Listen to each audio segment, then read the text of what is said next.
Olá, pessoal! Sejam todos muito bem-vindos a mais uma aula de língua portuguesa.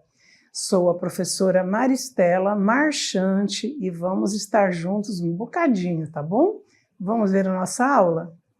Nosso objeto de hoje é quinhentismo, Pero Vaz de Caminha. Quinhentismo, Padre José de Anchieta. Detalhamento. Estudo do estilo de produção literária dos textos do período conhecido como quinhentismo, com especial ênfase à Carta de Achamento do Brasil, de Pero Vaz de Caminha, e à literatura de catequese, de Padre José de Anchieta. Então, nesta aula, nós vamos falar um pouco mais sobre quinhentismo. Bora lá? Nós já vamos começar a nossa aula de hoje com um vídeo, espero que vocês prestem bastante atenção. Vamos ver? A conquista. Boi garantido. Um dia chegou nesta terra um conquistador, manchando de sangue o solo que ele pisou. Não respeitou a cultura do lugar, nem a história desse povo milenar. Queria ouro, riqueza e tesouro. Depois a terra e também escravidão. Tibiriçá, Araribóia, a Juricaba disseram não. Um dia o índio lutou contra o branco invasor. E a guerra de bravos guerreiros então começou. Arcos e flechas contra a força do canhão. Guerra dos índios dizimou minha nação. Trouxeram cruz, mas usavam arcabuz. E o ameríndio resistia à invasão. Chamaram a morte e o massacre do meu povo civilização. Chegou o branco para conquistar. Chegou o negro para trabalhar. Unindo raças e crenças de povos, vindos de além-mar. Essa é a letra de uma toada. Vocês viram? É a conquista do nosso país, né? Do Brasil. Então, para alguns parece uma coisa civilização, mas na verdade foi escravização, né? Muita escravidão. Então, essa é uma letra que vem mostrar, e outras, temos visto outras músicas também, outros poemas, outros textos, que têm falado um pouco a respeito da forma como o artista, como o autor, como o poeta vê os seus olhos voltados para o que aconteceu aqui no Brasil na época do seu descobrimento. Então, no quinhentismo, nós começamos a estudar, começamos a ver o início da literatura no Brasil. E como nós vimos na aula anterior, nós vimos que a literatura no Brasil, nesse período, é uma literatura de informação. Então, vamos começar falando a respeito de Pero Vaz de Caminha. Pero Vaz de Caminha era o escrivão-mor na esquadra de Pedro Álvares Cabral, né? Então, ele nasceu no Porto, mestre da balança na Casa da Moeda e escrivão da feitoria de Calicut. Então, ele já era escrivão antes de embarcar para cá, nessa aventura com Pedro Álvares Cabral, né?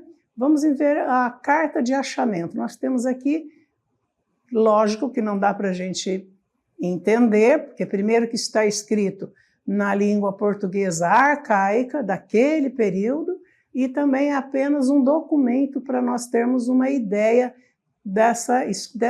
desse documento manuscrito, ok? Então, nesse período nós tivemos vários viajantes por aqui que também fez o relato, né, do que encontrou aqui no nosso país. Com o objetivo de relatar sobre o local encontrado além-mar, ele descreve a paisagem, as belezas naturais das terras encontradas, bem como os povos indígenas que habitavam a região. Esse documento possui um grande valor histórico e literário na história do Brasil, visto ser o primeiro em que o país é mencionado. Na literatura, esse período foi chamado de quinhentismo. Ele ficou marcado pelas crônicas de viagem e textos descritivos e informativos.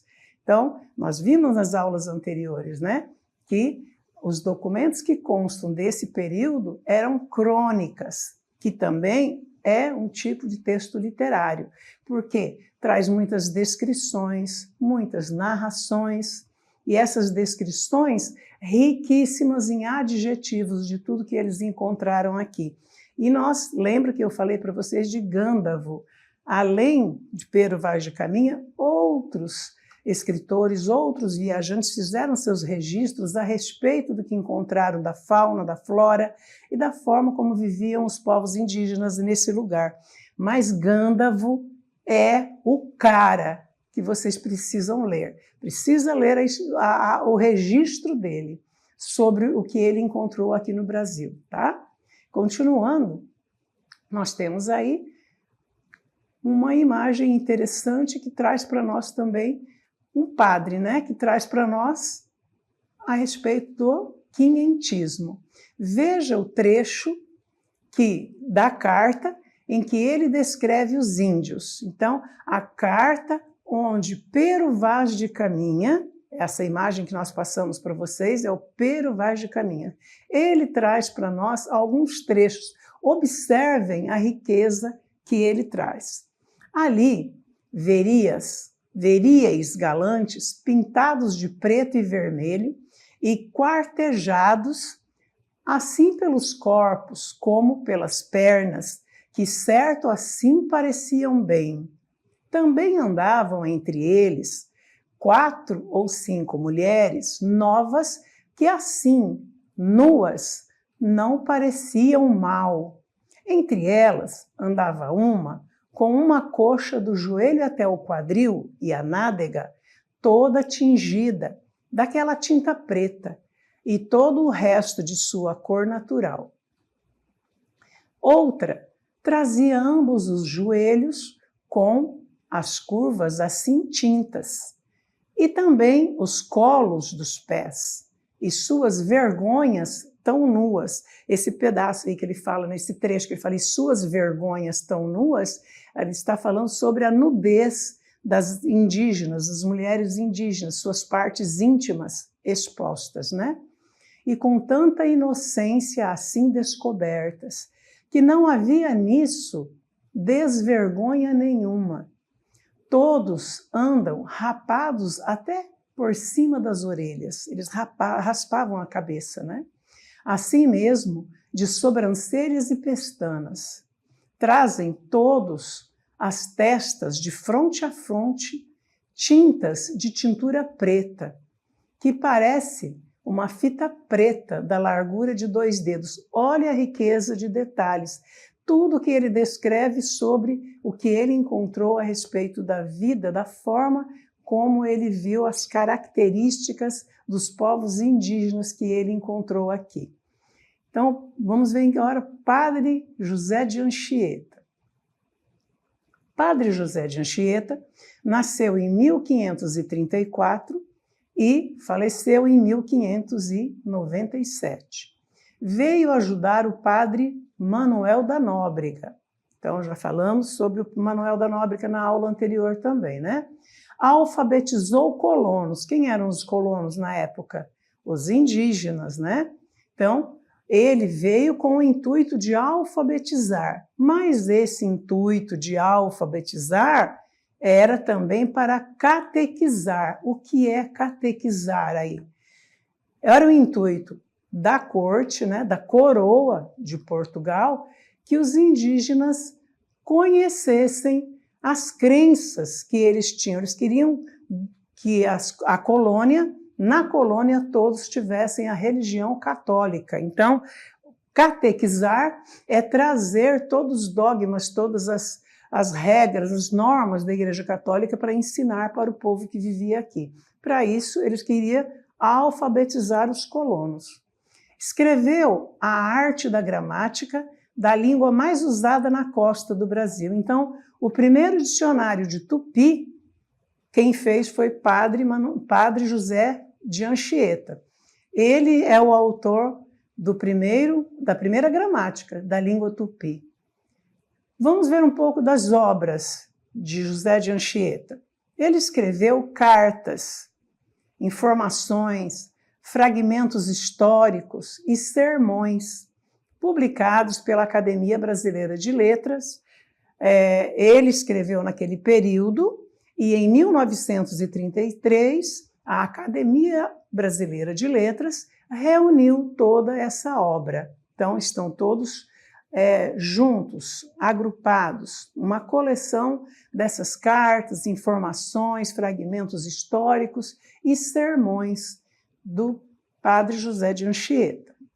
Escreveu também, ainda, os seguintes autos. Vamos relembrar o que são autos? Peças teatrais que são pequenas, com apenas um ato, sem nenhum intervalo, geralmente satírico, né? E o padre também escreveu, José de Anchieta escreveu vários autos. Vamos ver quais que ele escreveu?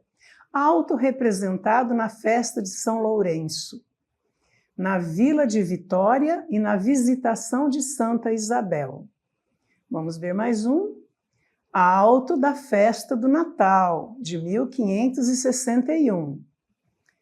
Dos grandes feitos de Mendesá. Ele escreveu também sobre Mendesá. Lembra que nós falamos sobre Mendesá na aula anterior?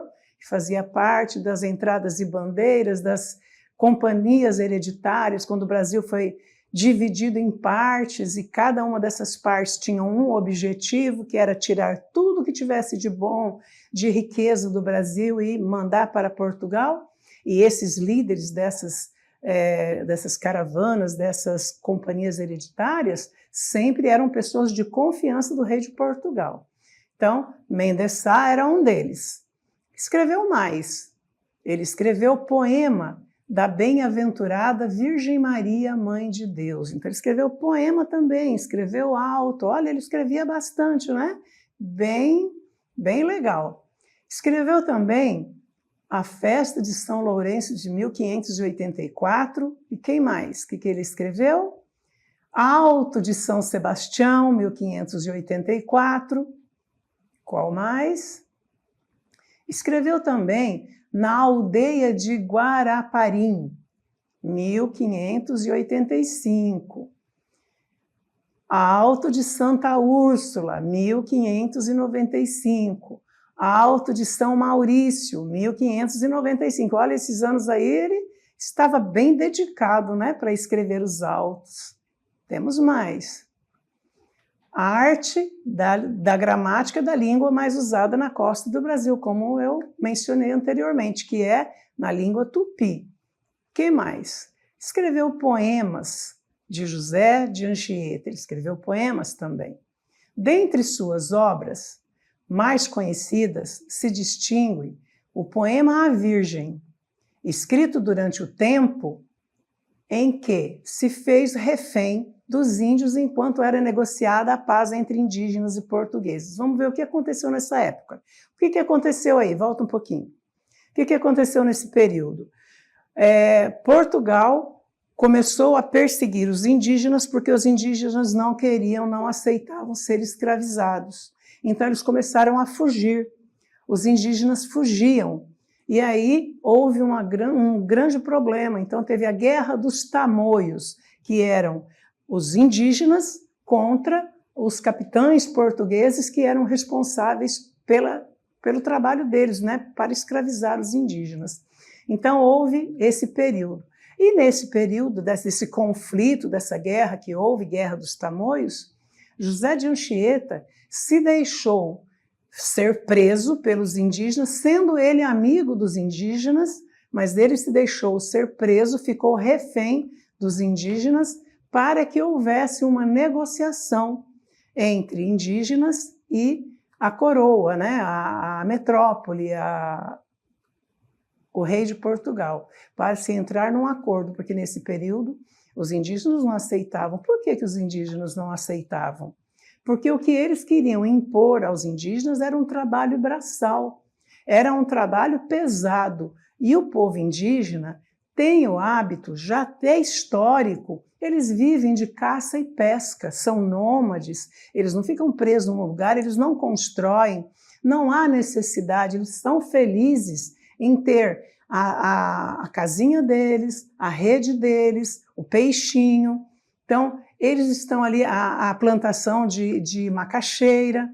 Então, o indígena é feliz com tudo que é natural. Ele não precisa das vaidades e daquelas coisas, aqueles desejos que os europeus tinham e têm, né? Os europeus, eles têm o desejo de ter riquezas, de ter muitas posses. O povo indígena não tem esse tipo de vaidade, não tem esse tipo de ambição. Então, os indígenas não aceitaram, e aí houve todo esse problema até culminar com a Guerra dos Tamoios e o padre José de Anchieta ser um refém dos indígenas, enquanto era negociada a paz entre indígenas e portugueses. Muitos indígenas morreram nessa época, né, nesse conflito. Continuando.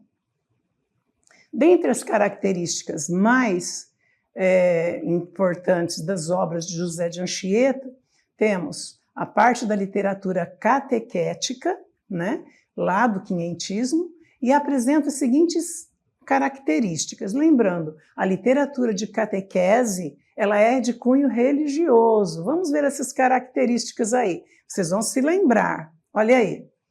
Função utilitária, tem um objetivo, tem um propósito, um objetivo claro, certo? Teocentrismo. Por que teocentrismo se nós já estamos aqui no quinhentismo, já passamos pelo classicismo? Porque é o cunho religioso. A metrópole, Portugal, a coroa, eles são de religião católica, então para eles ainda existia aquela questão do teocentrismo. Que é o teocentrismo? Deus como centro de todas as coisas.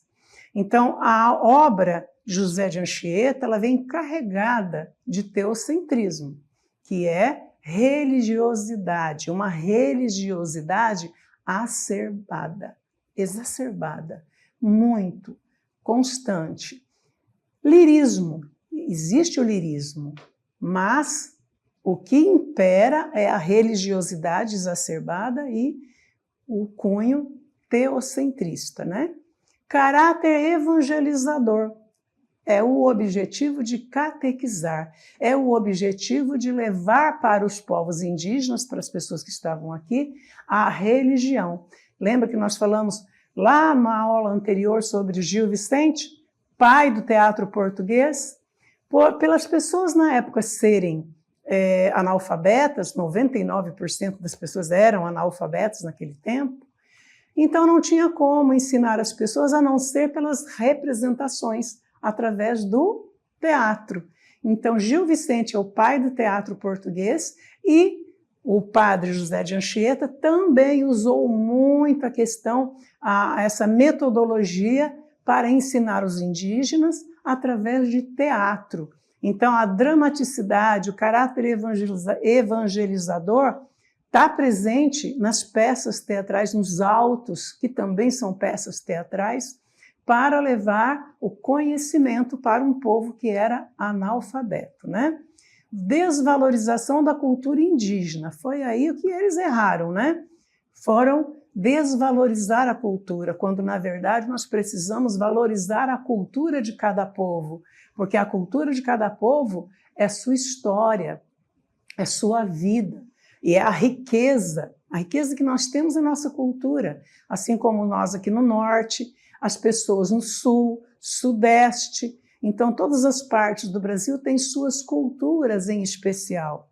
O norte, indígena, nordeste, também, lá na parte da Bahia, tem muito da África. Então, são culturas miscigenadas com os povos que vieram para cá, que vieram povoar nossa terra, sejam os conquistadores, sejam os exploradores, sejam eles, ou sejam os indígenas que já estavam aqui, ou sejam os negros que foram trazidos para trabalhar. Então, toda a nossa cultura no Brasil sofreu influência dos povos que vieram, portugueses, africanos, japoneses, franceses, de outras nacionalidades que trouxeram também a sua cultura. Então, eles vêm para outro país, mas eles trazem suas culturas, sua história, sua vida. E isso vem miscigenar com a nossa. Então, desvalorizar a cultura de um povo é um ato muito errado. Nós precisamos valorizar, assim como aqui no norte, nós valorizamos a cultura indígena, porque essa é a nossa riqueza, esse é o nosso orgulho, essa é a nossa vida, não é verdade? Então agora vamos continuar vendo as obras de José de Anchieta. Obras de José de Anchieta. Santa Inês, Virgem e Marte. Obra de John Charaldolf. O poema A Santa Inês é chamada pela voz poética de padeirinha, pois traz trigo novo, que pode ser entendido como o ensinamento cristão. Trigo novo, o ensinamento cristão. Porém, o eu lírico se entristece ao constatar que o povo não anda faminto desse trigo novo. Então ele fica um pouco chateado, desapontado, porque eles querem ensinar, eles trazem as peças teatrais, os autos, os ensinamentos, mas o povo indígena não parece muito interessado nesse tipo de conhecimento, né? Vamos ver então o vídeo da Cordeirinha. Cordeirinha linda, como folga o povo, porque vossa vinda lhe dá lume novo. Cordeirinha santa, de Jesus querida, vossa santa vinda o diabo espanta. Por isso vos canta com prazer o povo, porque vossa vinda lhe dá lume novo. Virginal cabeça, pela fé cortada, com vossa chegada já ninguém pereça. Vós sois cordeirinha de Jesus formoso, mas o vosso esposo já vos fez rainha. Também padeirinha sois do vosso povo, pois com vossa vinda lhe dais trigo novo. Não é delentejo este vosso trigo, mas Jesus amigo é vosso desejo. Morro porque vejo que este nosso povo não anda faminto deste trigo novo. Vocês perceberam a obra de arte? Perceberam que ele também produz um texto de forma fixa?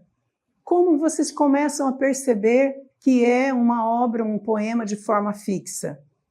As rimas, as estrofes. Lembra? Poemas de forma fixa é uma característica do período do classicismo, que os autores se preocupavam em contar as sílabas poéticas, com rimas ricas e raras, e os textos em estrofe. Então, é uma obra de arte.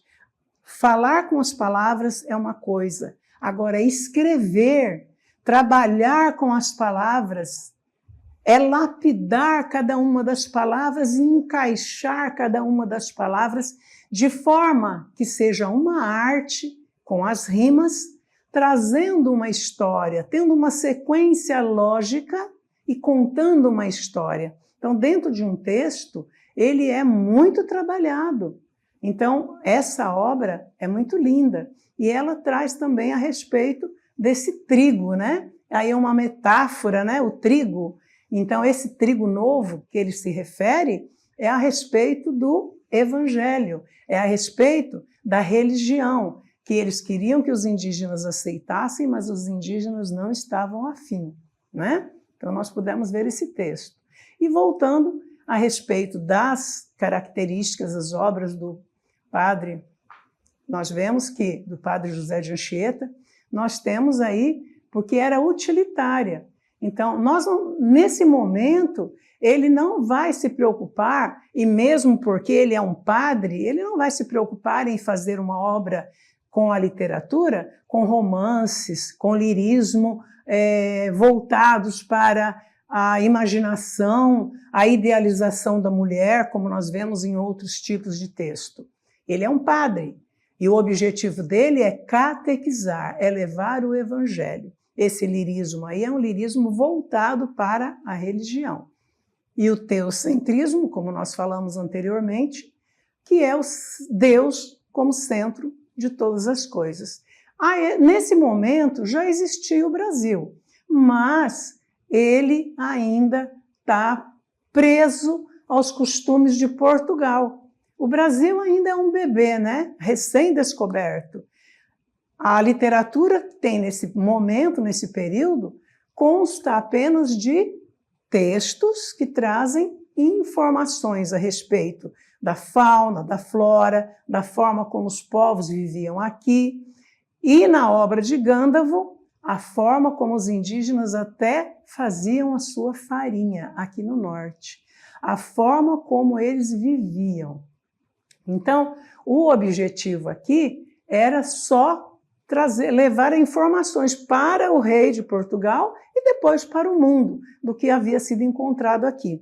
Então, nesse contexto, ainda existia muito teocentrismo, muita religiosidade exacerbada, voltada e engessada na Igreja Católica no período. Justamente por isso, porque nós éramos uma colônia, né?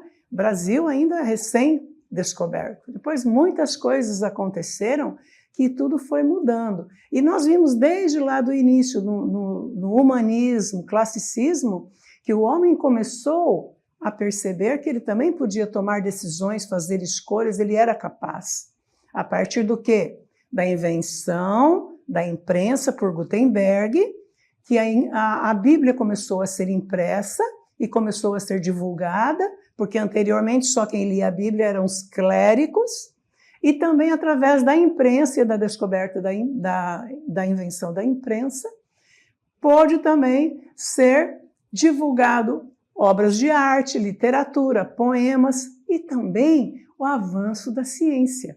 A partir dali do humanismo e do classicismo, a ciência começou a acontecer com ensaios e tudo, porque até então era apenas o empirismo. O que é o empirismo? É o conhecimento pelo conhecimento comum, o senso comum. Ah, eu acho que isso aqui é bom para dor de cabeça, eu vou tomar. Isso é empirismo. Agora, eu sei que esse remédio, ele contém tal droga, mais tal droga e mais tal droga, que foi feito teste, agora tem cunho científico. A ciência é divulgada, a ciência é trazida ao conhecimento dos homens e as pessoas começam a sair do teocentrismo. Mas ainda aqui, após o descobrimento do Brasil, por ser a metrópole católica, nós, como colonos, deveríamos também seguir o mesmo padrão. E era isso que eles esperavam e tiveram problemas, né? Com os indígenas que não aceitaram a submissão, né? Muitos indígenas morreram, muitos indígenas fugiram. Então foi um período muito difícil e depois, com a chegada de outros períodos, de outras pessoas, de outros povos, todas as coisas foram sendo modificadas, porque desvalorizar a cultura indígena foi o maior erro que eles cometeram, não é?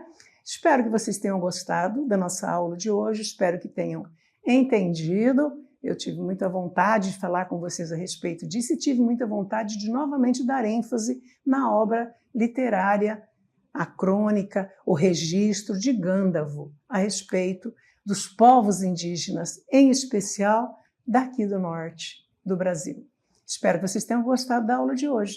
Tchau, até a próxima!